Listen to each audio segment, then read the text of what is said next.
Hello and welcome to Just a Dog podcast. I'm your host Nadine. If you asked me what kind of person I believe I am, I would say I'm a good, honest and kind person. And I would estimate that you'd likely say the same if I asked you what kind of person you believe that you are. But sometimes, without even knowing it, we literally fund and fuel the most cruel and barbaric systems that affect animals and the environment and even people around the world. From tourism to the products that we purchase to the food that we consume, we fuel the system often without realizing it.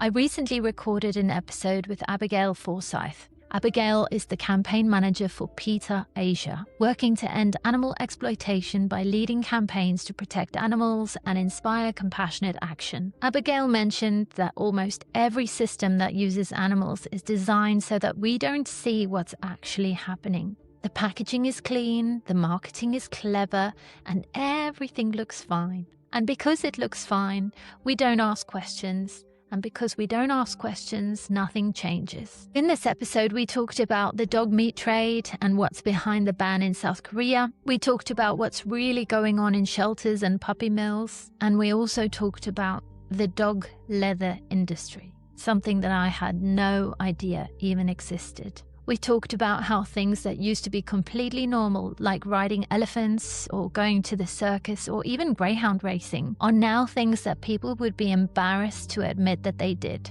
And what that tells us about how quickly perceptions can shift when people are given the information. This episode wasn't recorded to shame anyone or to make you feel bad for choices that you have made. The aim is simply to plant a seed of awareness, and that is it. So if you learn something new, please share this episode with a friend and be the person that plants the seed for them. Let's begin. Hello. It's so nice to meet you. Thank you. Nice to meet you too.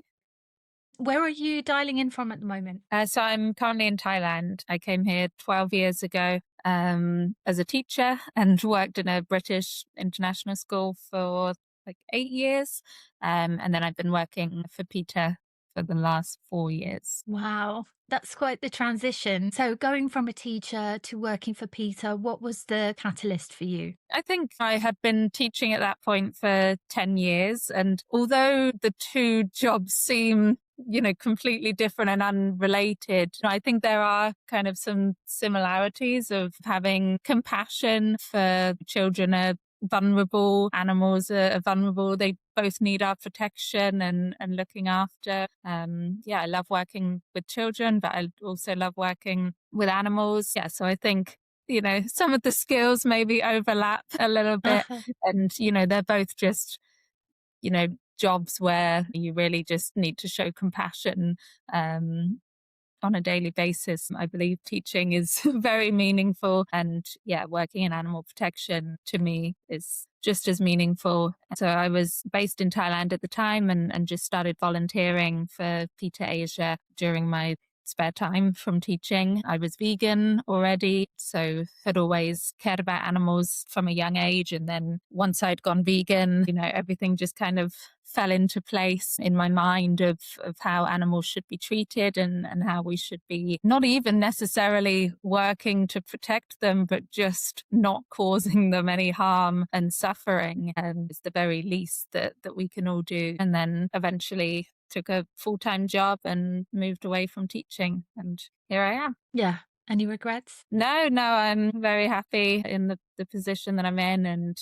I love that I can contribute in any way possible to helping animals and to ending animal suffering. And, this work is really needed everywhere in the world. But, of course, Asia is a huge region. So there's a lot of work to be done. And it's great. It's a privilege to be part of that. What does your day-to-day look like? Yes, so I'm the campaign manager at PETA Asia. So our days can vary a lot, which is great. It's continues to be exciting and there's always new things to do, new things to plan.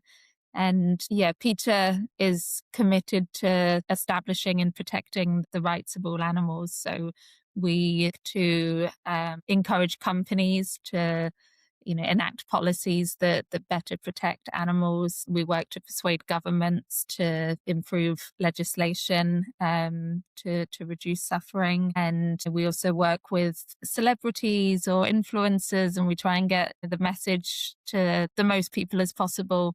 So we also organize street campaigns and try to get support that way. So we have campaigns that we are working on a daily basis, and these campaigns can go on for weeks or years, or some of them will be unfortunately indefinite.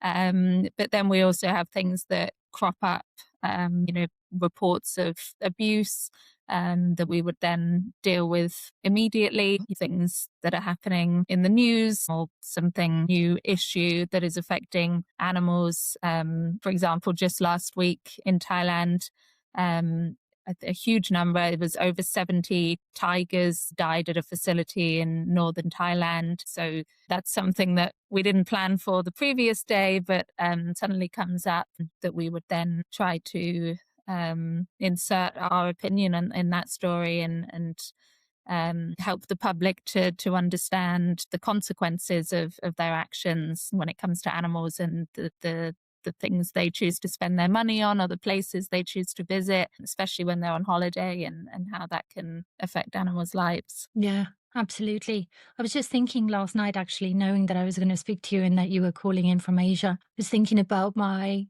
trip to Bali. I've been there a couple of times, and just thinking about luwak coffee, Mm.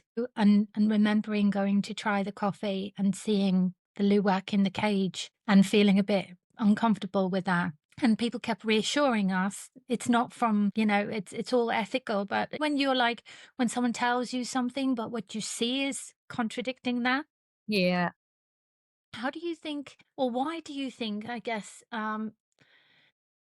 humans have that disconnect, I guess. I think it's cognitive dissonance. Why, in your experience, from what you've observed, do we tend to disconnect what is ethical and with what is comfortable? I think a lot of the time, the realities behind any of these industries are hidden to us in general as consumers or as tourists. As consumers, we're faced with packaging that makes any product look neat and tidy, and you have happy animals on the front of the product, and you're hidden from what actually happened to an animal prior to you being able to purchase that product. And the same across all industries, even with pet shops. Again, you're faced with the cute baby animals. You don't see the breeding factories that are going on behind the scenes. And the tourist industry, I think people have just gotten so used to seeing animals in cages. Children are taken to zoos as a activity in the school holidays. It's so normalized that we don't actually stop to think that, when you go to the zoo, that's one fun day of your holiday, but for an animal, that's their entire life. And yeah, again, as you mentioned with the Kopi Luwak, so many tourists are taken to these facilities without even expecting it. It's not something they ask for. It's not No. something they're hoping to see on their trip to Bali, but drivers just take them there as part of a tour, and then people can almost feel awkward to say they don't want to be there, or because you're suddenly there and it's unexpected and you're a bit surprised and shocked.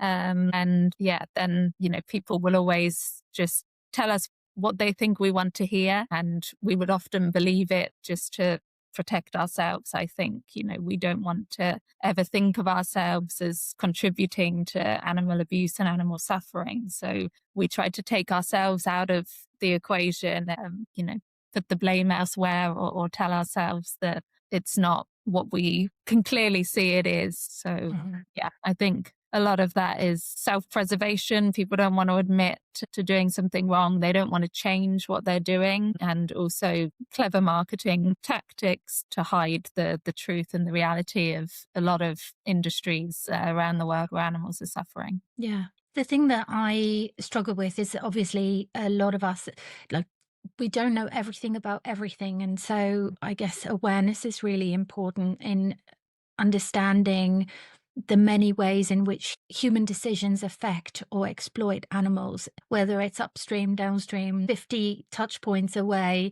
And then when it comes to things like veganism or doing things correctly or right or whatever, all of those things are really important, but it almost feels like a mammoth task because there are things that you're aware of and there are things that you're not aware of that you're aware of, and there's things that you're not even aware of that you're not even aware of. So somewhere along the line, you're going to be impacting animals anyway. How do you kind of consolidate with that in your, not just veganism, but in the work that you do to try and do as much good and positive in the world without overwhelming yourself? Yeah, I mean, I think that almost every issue that animals face in the world are caused by humans. So that also means that humans can help every issue that animals are facing in the world. And, of course, we all can't fix everything. And, it is overwhelming when you stop to think how animals are suffering in just so many different ways in so many different places. But as I mentioned before, you don't have to work in animal protection. You don't even have to be an animal person. You just have to look at the ways that you are maybe contributing to animal suffering and to reduce or eliminate those. For me, working in animal protection, it helps me. I know that there's so much suffering going on in the world, but trying to do something about it is how I can, kind of live in a world that can be so cruel, by just knowing that hopefully I'm having even a little bit of difference for animals. Yeah, I feel the same way. I think after my dad passed away, it got me thinking a lot about things like legacy. And so I was thinking, what could I sustainably do for the rest of my life and make a positive impact on the world? And it was just a no-brainer for me. Focus on dogs. They bring me the most joy, but also conversely, the most, I guess, sadness Yeah. in terms of how the world treats them and how, I guess, the lack of awareness. So yeah, what do you hope your legacy would be in the world? Yeah, I hope that people who know me will know my compassion for animals and my passion and drive to try and reduce their suffering and to improve animals' lives. And whether or not I will make huge impacts, let's see, but I will certainly work every day to try. And even if you can just help, um, a few animals, that make such a difference to their lives, and that's huge. And if we could all have a little impact on the world in any way possible, then yeah, together we can all have real meaningful change. What I'm curious about is the kind of Western approach or the Western awareness of what people would consider to be unethical, which might be considered normal, or considered just a way of living. Or how do you consolidate that or approach that, especially when you go out to talk to people and try and affect change? Yeah, certainly. And this isn't about judging cultures. It's just about recognizing suffering wherever that may be. And in different countries, suffering will be perceived possible for different animals. In the UK, people love cats and dogs and the animals that are considered as pets and part of the family. And in other cultures, some of those animals would be eaten and turned into leather. But the suffering is the same. In the UK, people are still eating animals, turning animals into leather. It's just different animals. So it's difficult because there are different perceptions about which animals are important and which animals are for us to use or to consume. Of course, PETA considers every single species and every single animal as important as each other. But culturally, people have very different ideas about that in different countries. And, for example, one example in Asia, obviously elephant riding is very popular. And as a Western person in Asia, when I start to speak about why we shouldn't ride elephants, people will say, okay, but in your culture, people ride horses. And so, there's this difference in perception of which animals we can use for certain things and which animals we can't. That varies from country to country. And, my opinion will always be, it doesn't matter what country we're in, what culture we're in, suffering of animals is never acceptable. And tradition and culture are not excuses for animal abuse. So yeah, it can be difficult. And you have to approach things differently in different places. At the end of the day, every single country is responsible for causing suffering or harm to some species of animals. That is very, worldwide and widespread. It's just the species that are suffering can vary from country to country, but the suffering and abuse is the same. Yeah. What about things like speciesism? Did I say that correctly? Speciesism. I think there are a lot of people who take the approach of it just is what it is. It's almost like animals are just not necessary collateral because humans are more important, like duh. In marketing campaigns, like the reason I reached out to you was because I received an email and I was shocked to my core about something I wasn't aware of in the dog world. But when it comes to affecting change, how effective are PETA campaigns? And secondly, what are some of the ways that you've seen that have been effective in getting people to change their behavior or perception of suffering in the world? Yeah, so I think certainly the use of animals has become so normalized in almost every culture that it's, very difficult to undo those perceptions and those ideas that people have grown up with. The use of animals is so ingrained in all traditions and cultures, and you're talking family meals and things from your childhood that are nostalgic, and so then trying to undo decades of what people have been taught to be just normal or even the right thing is a huge task. And obviously it's extremely difficult, or we would have changed everyone's mind by now. And so it's a huge task that we're faced with to completely undo what society has told everybody for generations and generations. So it's difficult. And yes, one of the ways that we try to get our message across is with just delivering the truth. It is shocking, but that's just simply how it is. The email you're referring to about the dog leather industry, most people would be rightly horrified to find out that dogs are killed for leather. And PETA Asia did this investigation in certain regions in China, and we found that these slaughterhouses are processing hundreds of dogs a day. They are bludgeoning them, cutting their throats, skinning them. And this is in a country that has almost no regulations, transparency, and these dog skins, the dog leather, are then making their way onto the worldwide market without the correct labeling. That means that any leather that you could be buying in any other country could be made from dog leather. And that should shock people. But at the same time, the same cruel process is happening to cows, even pigs and sheep in some cultures. And people should also be equally horrified to learn that other animals are being turned into handbags and belts, just completely unnecessarily and pointless commodities. And the safest way to make sure that you're not contributing to any of that, whether it's dogs, cows, pigs, is to not buy any products derived from animal materials. So yeah, things like that, they do shock people, but they're not embellished. It's simply the truth about what's happening out there. And yeah, everybody's different, but certainly for a lot of people that works. They see something that shocks them into realizing that they are contributing for that. And for other people, it's the opposite. They just completely turn away because they don't want to know, or they don't want to see something that makes them feel so uncomfortable, and they'll just scroll past. Or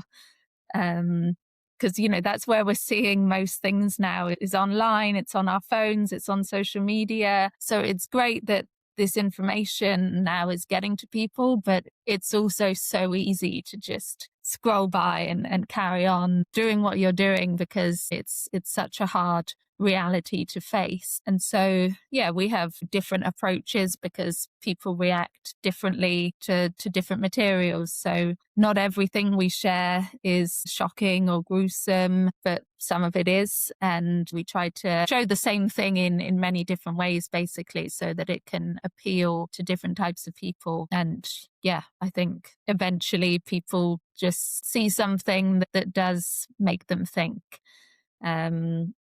I grew up vegetarian and maybe knew more about the kind of dairy and egg industry, but didn't want to think about it. And I'm sure I had been faced with the realities many times, but then there was just one particular video I saw on social media that wasn't gruesome, wasn't shocking at all. It was just very thought provoking. And for me, that was it. I'd probably seen 100 things before, but it took that one video, and that was what I needed to really reassess what I was doing and to align my actions with my values. I love that. Values are so important. Is that what you use as a guiding compass for all the decisions that you make? Does it feel like a kind of cut and dry way of living or moving through the world for Yeah, you? I think absolutely. I think I've always known what I value and what I consider to be right and wrong for many years. Tried to ignore that to be able to do what I wanted to do. And as soon as I had that kind of light bulb moment and really looked at how my actions didn't align with what I knew to be right and wrong, there was really just no turning back. And now it just feels much better to be living a life that that I actually agree with, and that does completely align with my idea of what's right and wrong. That's wonderful. A lot of people don't know what their values are. It's not like you're a child and then, someone sits you down and says, all right, we're going to talk about values. What do you value? And here are your options. Pick five. Yeah. So, as adults, a lot of us just kind of move through the world oblivious to what we actually care about and how we can align those things that we care about with our daily actions and choices that we make. In your opinion, is there any way that humans could continue to use animal products in a humane or ethical way? No, personally, I don't think so. I think in any industry across the world, as soon as you introduce profit to a situation, animal welfare is the first thing to go. Businesses function on profit. If you're trying to sell a product to people, things have to be done as cheaply as possible, as quickly as possible. Animals will always suffer any time that they're used, any time that they are seen as a commodity, because that's what industries that use animals, they use them as commodities. They're profit driving machines, and there's just no way to use an animal for our own benefit and still be ethical in doing so. Yeah. I agree. Dogs. Let's talk about dogs. So, dog leather. Those are two words that I would never in a million years have put together. That's just the most bizarre thing. And as soon as you kind of said that, a lot of people wouldn't realize that some of the leather products that they might own could be dog. Yeah, that's horrible. I have leather products, and I'm sitting here thinking I wouldn't be able to tell the difference at all.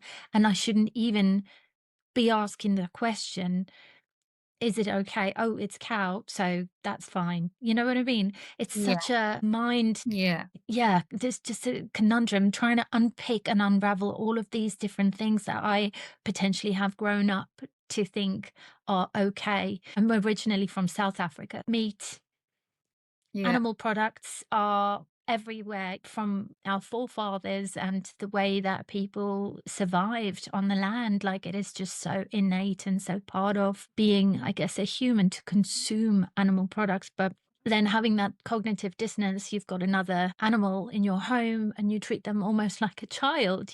I've got my Duna, my Galga, sleeping on my sofa at the moment with her giant fluffy bed. And we've just come home from a walk and she's well fed and she's got an amazing life. But yeah, it's so bizarre how, and yet I can still eat animal products. So anyways, that's a journey of personal development that I'm personally going through. Talking about dogs, what are some of the challenges or campaigns that PETA's currently working on in addition to the dog leather, raising awareness about that? Yes, so I think one of the big ones, and this is an issue all across the world at the moment, is overpopulation of dogs. And as you say, you came to Thailand and you saw dogs on the street, and you're very much faced with the overpopulation dog crisis in a lot of parts of Asia.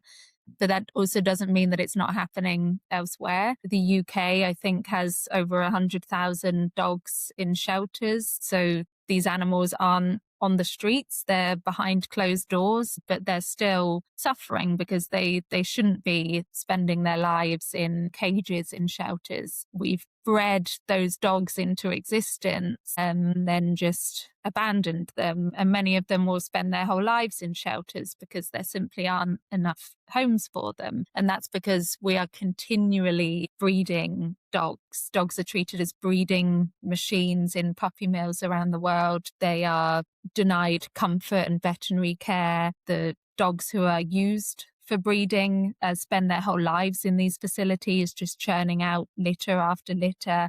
The babies are taken away from them far too soon because everybody wants a cute baby dog. They are the ones who sell. They're the ones who make the best profit. And so, when you adopt an animal, you're not just saving one dog, you're also reducing that market for puppy breeders that treat animals as inventory. And in the last couple of years, PETA Asia has investigated puppy mills in South Korea, Indonesia, and Vietnam. We found dogs left to endure disease, injury, neglect, also their babies can be sold for profit. Dogs are bred in almost every country in the world, and even in places like the UK where regulations will be stricter, that doesn't change the fact that there are 100,000 dogs without a home. And if you're in a position to care for a dog and to welcome a dog into your family, why would you consider buying one when there are so many who are in desperate need of a home and of love and care? And shelters are so overrun, and so there's such a huge number of dogs in need of homes that there are dogs of every type of breed. Because people will also say, okay, but I want this type of dog and I need a dog that's safe around children and I need a dog.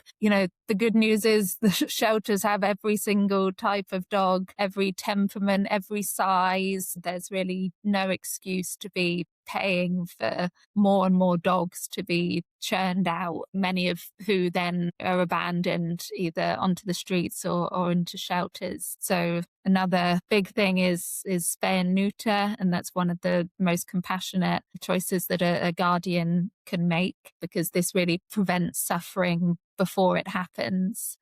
So laws should be introduced to make desexing of dogs and cats compulsory. This would have such a huge impact on the population of homeless animals. And I would just really urge people to consider the lifelong commitment that having a dog is. It's not just about what's convenient right now and what you would like right now for you and your current situation. You really have to think about the next 10 years, 15 years, maybe 20 years. Having an animal is a huge commitment, and they're not just temporary for you to just throw out on the streets or hand into a shelter when your situation changes or when you're just no longer interested in having a dog. And the fact that pet shops exist so readily and easily, that just really gives people the opportunity to just go out and buy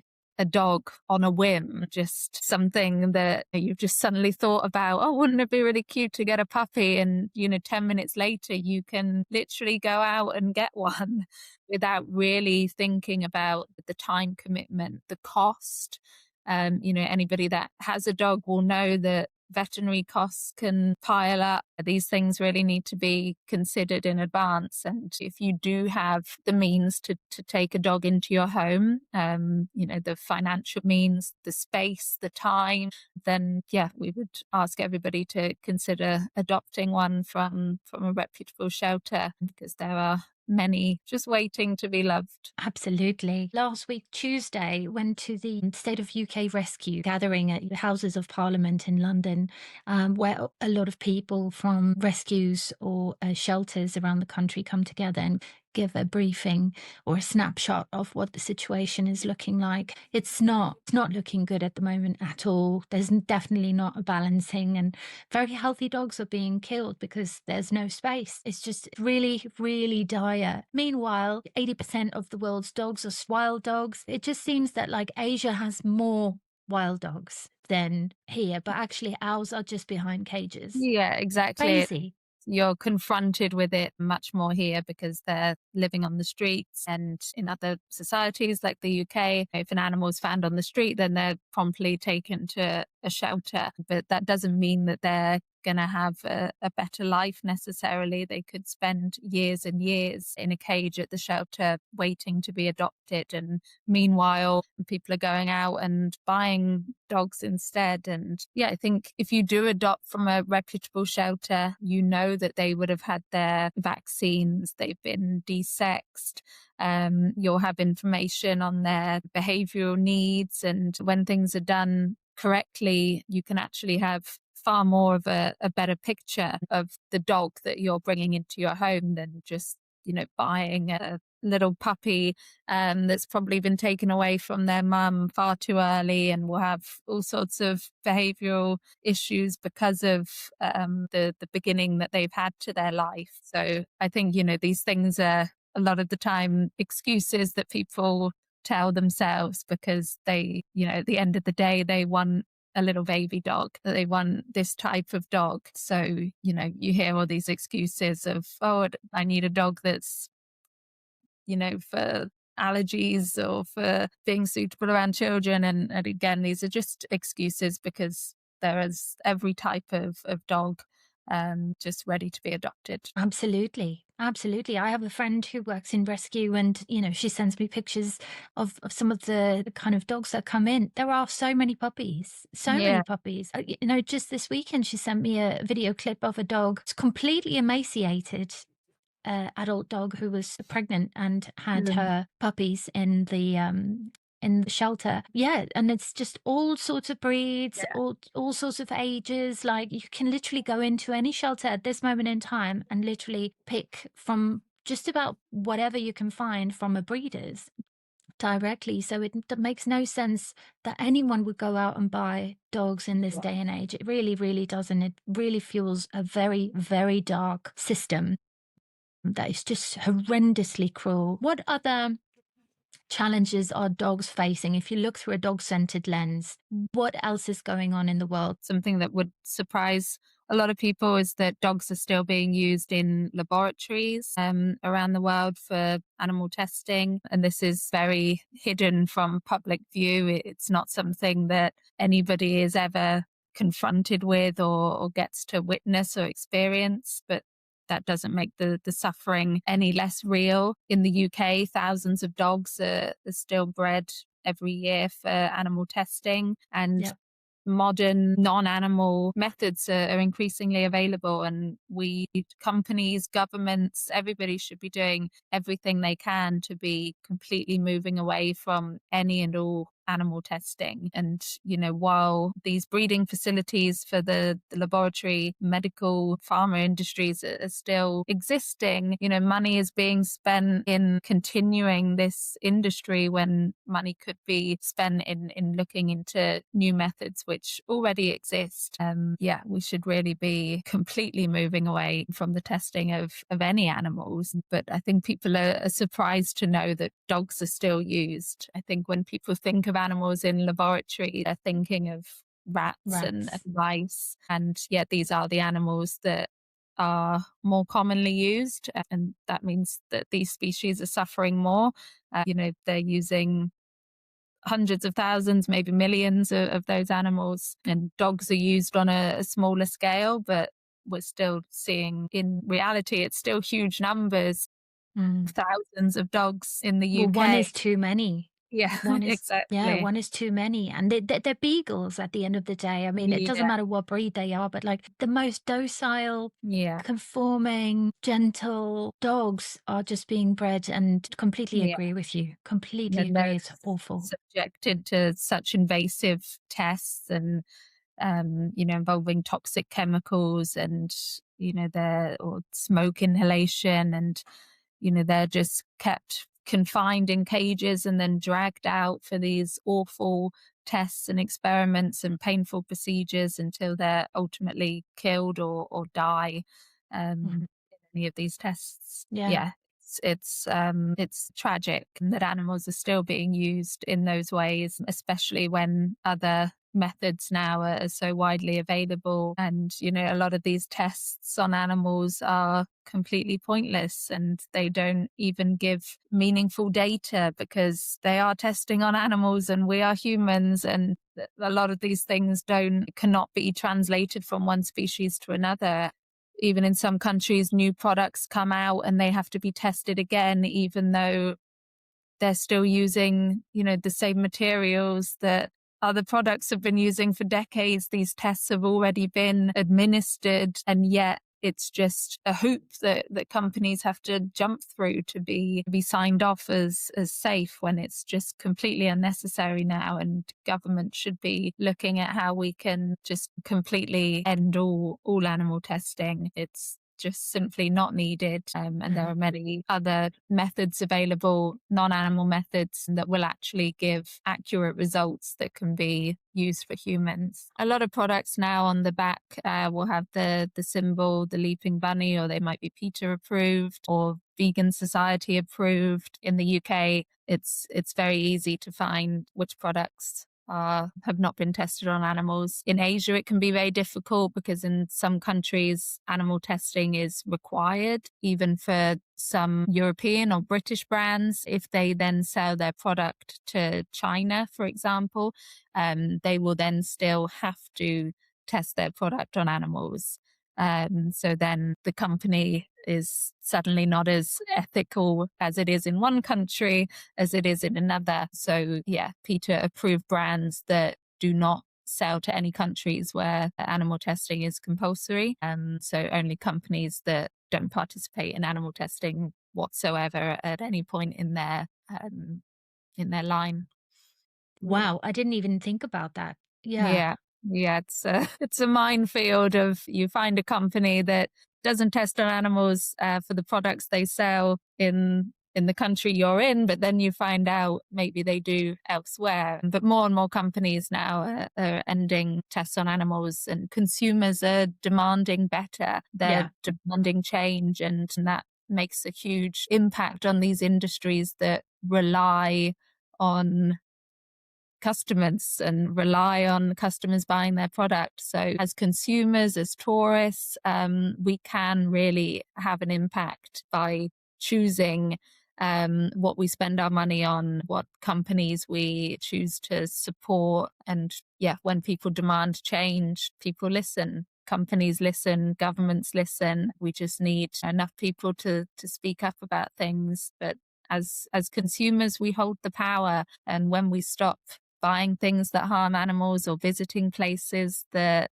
rely on animal suffering, then we can see meaningful change. I think it was South Korea that started phasing out dog farms for meat, for the meat trade. What is the situation at the moment, as far as you're aware, in terms of kind of what's happening in terms of changing perceptions around eating dogs? Yes, I think perceptions have definitely changed a lot around dogs in general, which of course has changed people to reconsider eating them. And in many countries now, and, for example, South Korea, a country that traditionally ate dogs in the same way that other cultures eat cows and pigs and chickens. It was just a normal part of society. But countries like this now have dogs as, part of their families. In so many countries now, birth rates are declining and people have stopped having children, and they now are having dogs and cats, and, these animals that are being treated as their babies. And,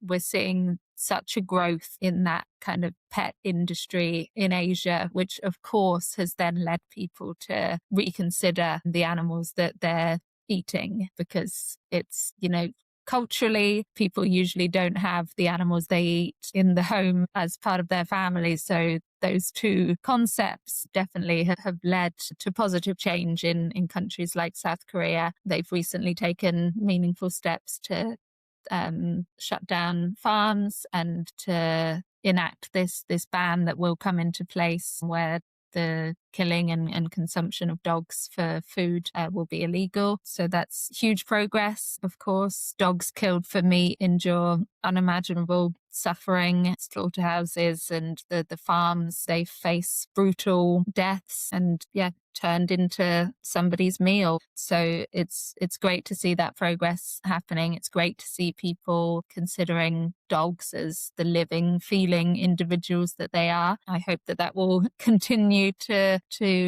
translate to other species as well. But it's certainly a great step in the right direction. It is, yeah. What other countries typically or historically used to participate in the meat trade, in the dog meat trade? Is it Vietnam? Yeah, so traditionally Vietnam, Indonesia, China, dogs will still be killed for meat. So definitely the new generations in all countries in Asia have a complete different perception of dogs. They now consider dogs to be an animal that you would have in your home. Dog consumption is definitely decreasing everywhere. Of course, this may also lead to the increased killing of other species because people are not going to start eating less. They're just going to start eating different. So we hope that will be plant-based, but of course, a lot of countries will be swapping one animal for another. Gosh, how do you remain hopeful? I think, across the world, we can see that people are starting to change their perceptions of animals, of all animals, and what is okay and what is right. And a lot of things that used to be considered normal are now being questioned. You could speak to anyone and they would be against animal testing. And yet this is something that we've done for so many years and was once just such a normal part of the medical industry or the cosmetics industry, the pharma industry. And that's a huge change in public perception. And we're seeing that across a lot of industries. You mentioned dog racing earlier, which used to be a lot bigger than it is now. It's again shunned in a lot of societies and just isn't something that's popular anymore. So I think more and more attitudes towards animals are evolving, changing, and consumers and tourists, they are demanding better. A decade ago, it was so common to see, people coming to countries in Asia and then posting pictures of them riding an elephant, and you just don't see people doing that anymore. I think, people would now just be shunned for posting something like that. It's just changed so much of things that used to be, something that people wanted to do. People would travel to the other side of the world to get this photo. Yeah.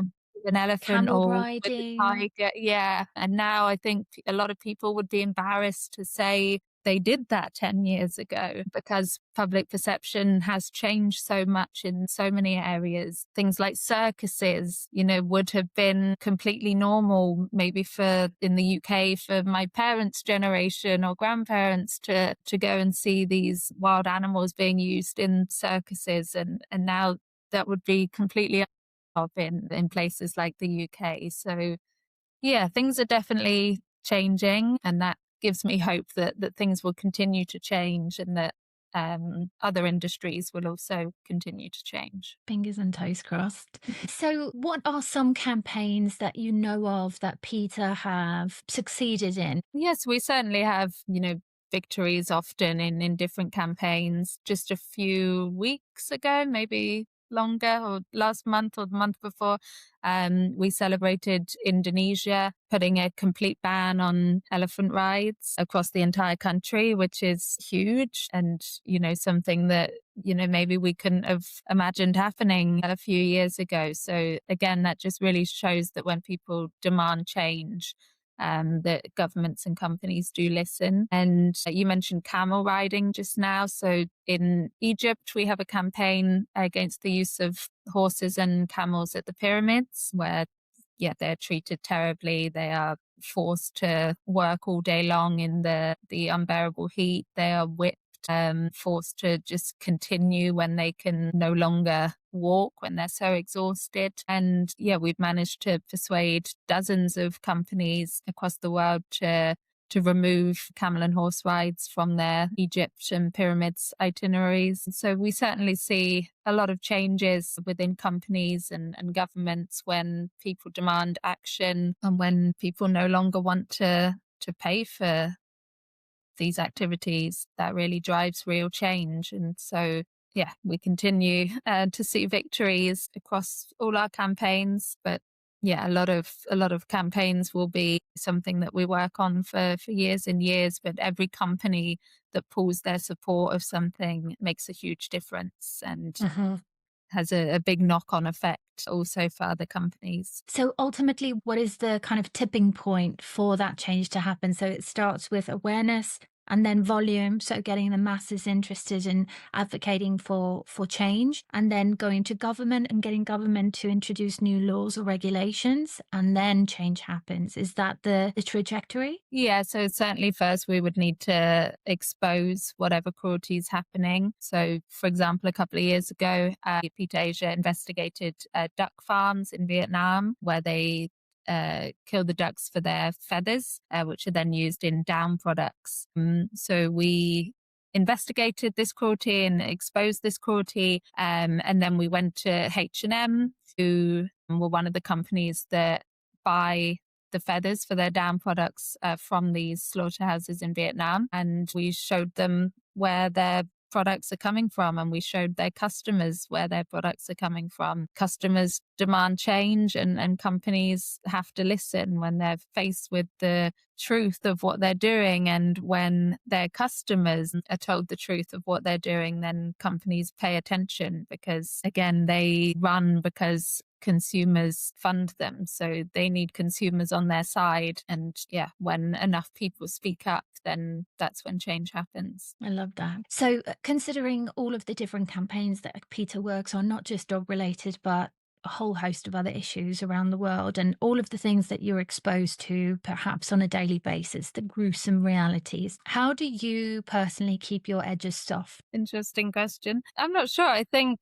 it's definitely something you get used to more and more, but certainly it's not work for everyone. But I also don't believe you need to be a PETA campaigner to make a difference. There's different roles suited to different people, and you don't even have to work in animal protection to make a difference. Choosing to support humane practices, refusing to fund cruelty, anybody can have can make a difference. And yes, in my job, I'm very much faced with the gruesome realities of what's going on in the world. And, that's just something that I'm driven to do. But anybody can make a difference, big or small, in their local area or in their own home, the choices they're making, the products they're buying.